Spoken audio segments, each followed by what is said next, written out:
Buenos días, queridos amigos de Radio María. Una semana más continuamos con nuestro programa dedicado a este santo doctor de la Iglesia Universal, San Juan de Ávila, desde esta Basílica Menor Pontificia de Montilla que custodia y venera sus restos. La semana pasada, como recordáis, veíamos como un criterio que puede ayudarnos a conocer mejor si son o no son de Dios estas cosas más extraordinarias que pueden ocurrirnos en la oración, era la humildad en la que dejase nuestra alma, tanto así que San Juan de Ávila nos decía, si recordáis, con ese ejemplo tan elocuente, que la humildad pone tal peso en la moneda espiritual que suficientemente la distingue de la falsa moneda. Bien, pues hoy vamos a ver en este siguiente capítulo, el capítulo 53, como uno de los mayores engaños o ilusiones que puede hacernos el mal espíritu es hacernos pensar que ya somos humildes, es decir, que debajo de una capa de superficial y aparente humildad puede esconderse una gran soberbia. Dicen que las monjas de Port Royal, una abadía francesa, jansenista, dice, eran puras como ángeles, pero soberbias como demonios. Es decir, debajo de una aparente santidad, de una aparente humildad, realmente se escondía una gran soberbia que lo echaba todo por la borda. Bien, pues comenzamos pidiendo al Espíritu Santo, como siempre, que por mediación de la Santísima Virgen María se derrame en nuestros corazones, que los incendie con el fuego de su amor y que nos haga sentir rectamente según este mismo Espíritu, para que de verdad podamos sacar provecho de este capítulo de la audifilia. Comienza así. Mas habéis de notar que muchos sienten en sí mismos su propia vileza y cuán nada son de su parte, y paréceles que atribuyen puramente la gloria a Dios de todos sus bienes, y tienen otras muchas señales de humildad. Y con todo esto están tan llenos de soberbia y tan enlazados en ella cuanto ellos más libres piensan estar. Y es la causa porque, ya que vivan en verdad, por no atribuir los bienes así, viven en engaño, por pensar que son sus bienes más y mayores de lo que en verdad son, y piensan tener de Dios tanta lumbre que ellos solos bastan para regirse en el camino de Dios y aun para regir a los otros, y ninguna persona hay que en los ojos de ellos sea suficiente para regirlos. Son en gran manera amigos de su parecer, y aun tienen en poco algunas veces lo que los santos pasados dijeron, y lo que a los siervos de Dios que en su tiempo viven parece. Jáctanse tener el Espíritu de Cristo y ser regidos por Él, y no haber menester humano consejo, pues con tanta certidumbre de Dios y su unción les satisface en sus oraciones. Nos encontramos ante un punto esencial de nuestra vida espiritual, que trata además de forma magistral San Juan de Ávila. La verdadera humildad no consiste simplemente en una apariencia externa, ni en siquiera despreciarme delante de los hombres, ni consiste en parecerme que atribuyo todos los grandes dones que tengo a Dios, de tal modo que, claro, puedo pensar que ¿qué haría Dios sin mí, si no me hubiese creado? Porque, claro, sin mí no se podría llevar a cabo la redención del mundo en el momento presente, porque los bienes, los dones que yo tengo son muy grandes. Como dice aquí San Juan de Ávila, me parece a mí que es distinto, que son más y mayores de lo que en verdad son. En fin, entendedme, que es por exagerar, para que nos demos cuenta que detrás de esto, de esta apariencia, de atribuir mis grandes dones a Dios, se esconde una gran soberbia. Es decir, estoy creyendo que mis dones son lo más importante, que sin mí, ¿qué haría Dios? Es decir, me estoy considerando imprescindible para la obra de Dios. Y dice San Juan de Ávila, ¿dónde se podría mostrar esta soberbia? Es decir, ¿qué nos podría servir de termómetro para darnos cuenta de que realmente no somos humildes? Podríamos decir, resumiendo todos los detalles dichos por el maestro, que se prueba en una gran autosuficiencia, es decir, en creernos autosuficientes en la vida espiritual. Y así lo explicita el santo en varios síntomas. Explicita en varios síntomas este veneno espiritual. Dice que estas personas, ellos solos se bastan para regirse a sí mismos en el camino de Dios. Es decir, traduciéndolo, no necesito ayuda ni consejo de nadie, ni de mi director espiritual. Sí, iré a verlo alguna vez y eso, pero realmente no lo necesito, no me creo necesitarlo. Porque, sigue diciendo el maestro, son amigos de su parecer, es decir, les parece que tienen las mejores ideas, que saben más que nadie, Por eso, sigue diciendo el santo, ninguna persona hay que pueda regirlos a ellos. Es decir, ninguna persona es lo suficientemente grande como para darle a ellos consejos, porque en el fondo ellos mismos se creen muy grandes. Tanto así, sigue explicitando San Juan de Ávila, que tienen en poco lo que los santos dijeron. Vamos a resumirlo o aterrizarlo. Lo primero que caerá, por desgracia, será la oración, especialmente las almas consagradas.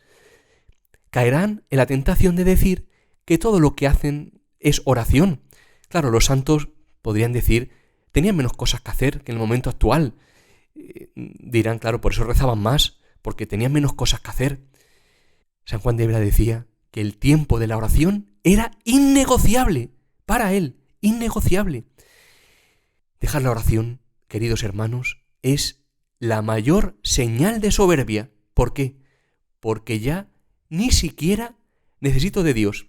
Los humildes, sin embargo, tendrán que recurrir a Dios, tendrán necesidad de recurrir a Él, como el publicano en el templo pidiendo misericordia, porque saben que por ellos mismos realmente, tengan o no tengan más dones, no son nada.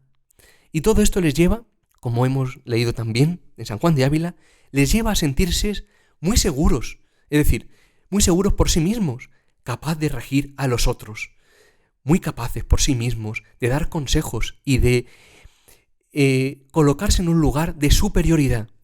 Permitidme en este momento que cite un pasaje de Historia de un alma, la vida de Santa Teresa del Niño Jesús, escrita por ella.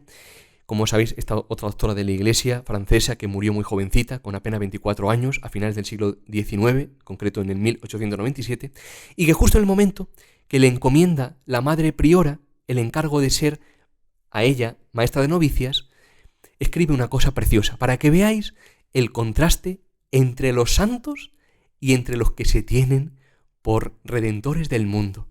Escribe así Santa Teresita, dice: cuando me fue dado penetrar en el santuario de las almas, vi enseguida que la tarea era superior a mis fuerzas.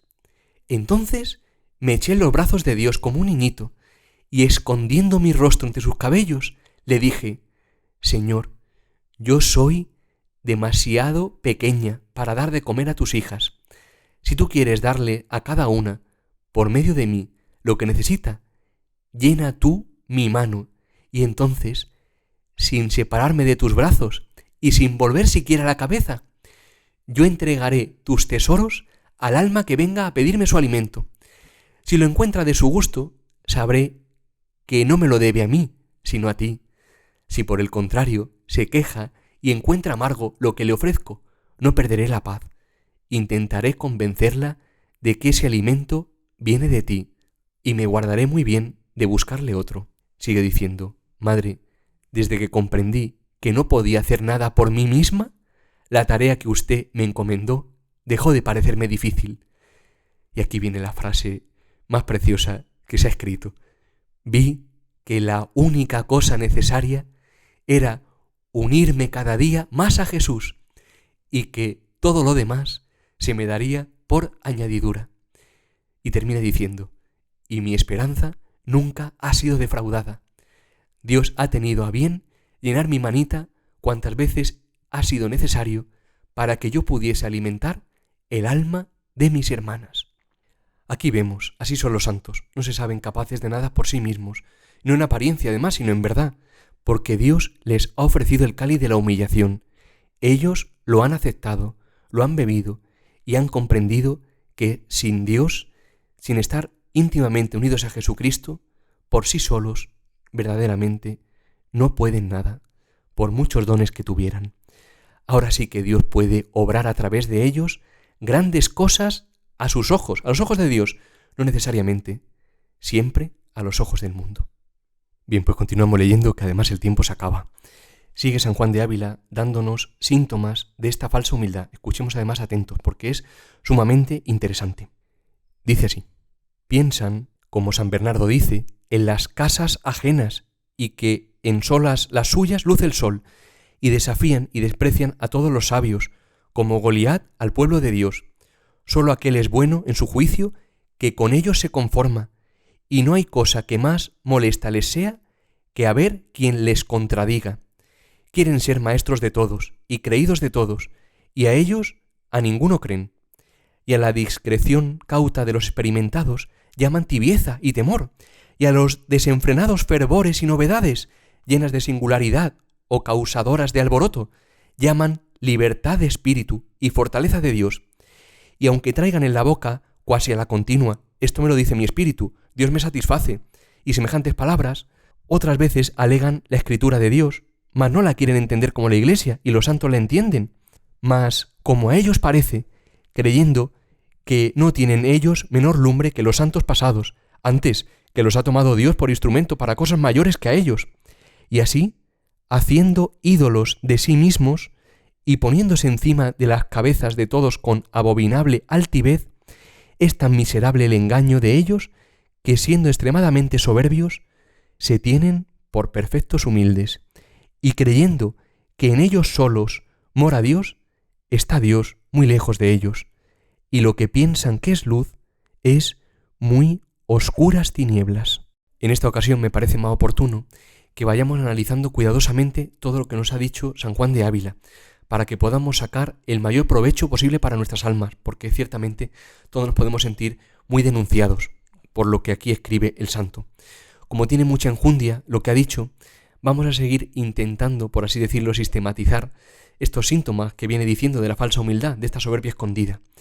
Así lo primero, dice el santo, que estos tales desafían y desprecian a todos los sabios, es decir, consecuencia de su altivez. Son tan grandes según el mundo y creen tener tantos dones que miran a todos por encima del hombro, por así decirlo en un lenguaje coloquial. Y si no lo hacen externamente, es, quizá inconscientemente, para granjearse el aplauso del mundo. Otro síntoma, les es muy molesto que los contradigan, es decir, no puede uno decirles nada, tiene que andar midiendo las palabras para decir algo, alguna corrección, porque fácilmente se van a molestar, es decir, no soportan que se ponga en duda su alta posición, su posición elevada, aunque no sea, ciertamente, es posible de modo consciente. Otro síntoma, quieren ser maestros de todos y creídos de todos, y ellos a ninguno creer, es decir, quieren dominar y que les hagan caso, creyéndose capaces de mandar incluso a personas superiores a ellos. Se han erigido de alguna manera por garantes de la verdad, ellos tienen la verdad. En consecuencia, dice el maestro Ávila, les falta discreción y prudencia, porque eso lo tachan de temor o de tibieza. Buscan, por el contrario, la singularidad, dice, y las cosas que causen atracción de los demás. Bueno, él dice textualmente, causadoras de alboroto, es decir, buscan fuegos artificiales, humo, y eso le llaman libertad de espíritu y fortaleza de Dios. Viven a base de supuestos impulsos del espíritu, pero podríamos decir, quizás matizando, del espíritu ¿de quién? ¿De Dios o de ellos? En este sentido, un autor francés llamado Jean Douillat escribe en una obra que se llama Vía Sobrenatural algo muy interesante respecto a esto que acabamos de decir.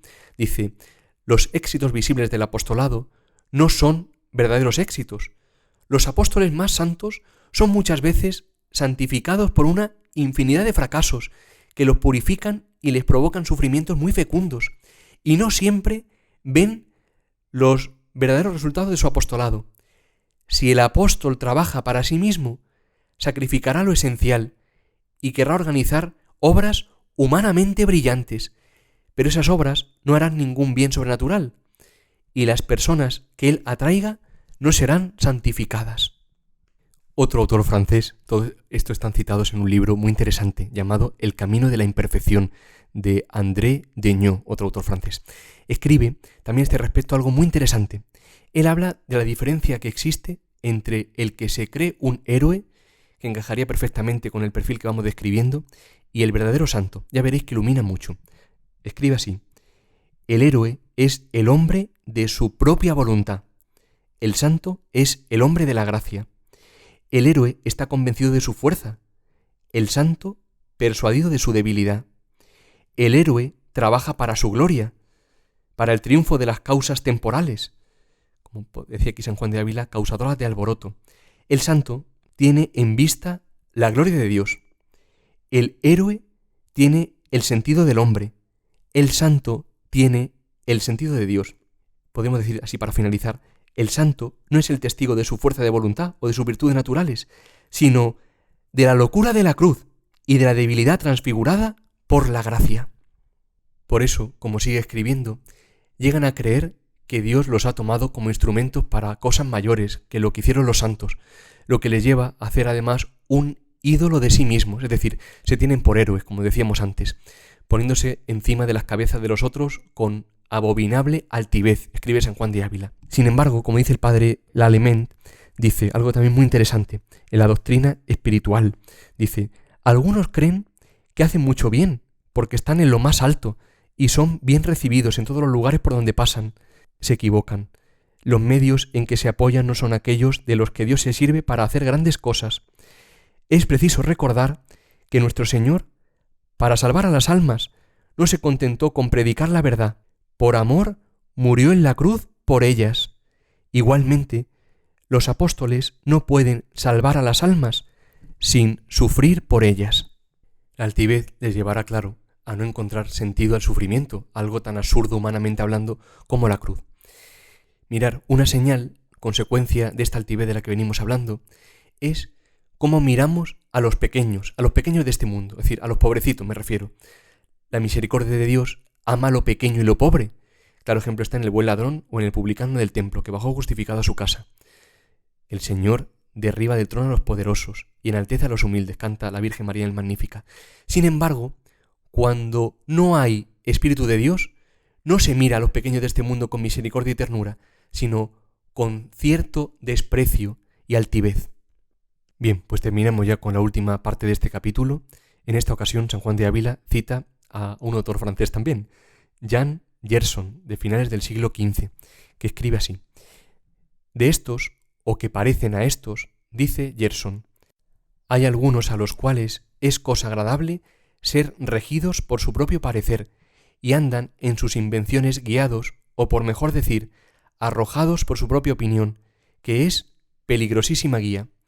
Macéranse con ayunos demasiadamente, velan mucho, turban y desvanecen el cerebro con demasiadas lágrimas, y entre estas cosas no creen amonestación ni consejo de nadie. No curan de pedir consejo a los sabios de la ley de Dios, ni se curan de oírlos, y cuando los oyen o piden consejo, desprecian sus dichos. Y es la causa por qué han hecho entender a sí mismos que son ya alguna cosa, y que saben mejor que todos qué es lo que les conviene hacer. De estos tales yo pronuncio que presto caerán en ilusión de demonios, presto caerán en la piedra del tropiezo, porque son llevados con ciega precipitación y ligereza demasiada. Por tanto, cualquier cosa que dijeren de revelaciones no acostumbradas, tenedlo por sospechoso. Todo esto dice Gerson. Vamos a leer otro fragmento cortito del libro que antes mencionábamos. Dice así: buscamos muchas veces dar la imagen de nosotros mismos como personas buenas y generosas, con el fin de ser admirados. Nos agitamos, elaboramos proyectos, organizamos cantidad de cosas, pero esta acción no siempre brota de nuestro interior ni del fondo del corazón. Nos inquietamos, corremos a socorrer a los otros, queremos salvarlos, pero rehusamos afrontar nuestras propias heridas y echamos tierra a los ojos de los otros, presentando una imagen idealizada de nosotros mismos, una imagen de salvadores. Aquí está la causa del tropiezo, como decía Gerson, no reconocer nuestras propias heridas.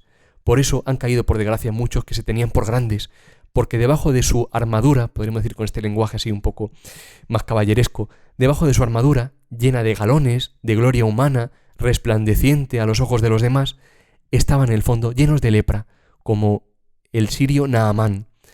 Escribe Papa Francisco, dice, solo la humildad de dejar al descubierto la propia humanidad lleva a obtener la curación. Cristo no subió, sino que bajó. La santidad no es un camino de subida, sino de bajada. En definitiva, y así resumiendo, no nos tengamos nunca por suficientes, especialmente en la vida espiritual, y de lo que ahí se deriva, por supuesto, sino que reconozcamos lo que somos, indigentes de Dios y también de los demás. Nunca pensemos que nos bastamos por nosotros mismos, porque como decía un filósofo cristiano recientemente, en no reconocer el límite se encuentra la sede del mayor pecado, que no es otro que la soberbia. Somos limitados, hermanos, queramos o no. Bueno, queridos hermanos, si quieren volver a escuchar el programa pueden hacerlo como siempre en la sección podcast de www.radiomaria.es y pueden, como siempre, hacer cualquier consulta, dejar alguna indicación al Padre Fernando o a un servidor en el correo electrónico sanjuandeavila@radiomaria.es. Pues que San Juan de Ávila interceda por nosotros ante el Señor y que busquemos siempre el reino de Dios y su justicia, es decir, que bajemos con Cristo, con Él, sabiendo que todo lo demás se nos dará por añadidura. Buenos días, queridos amigos, y que Dios os bendiga.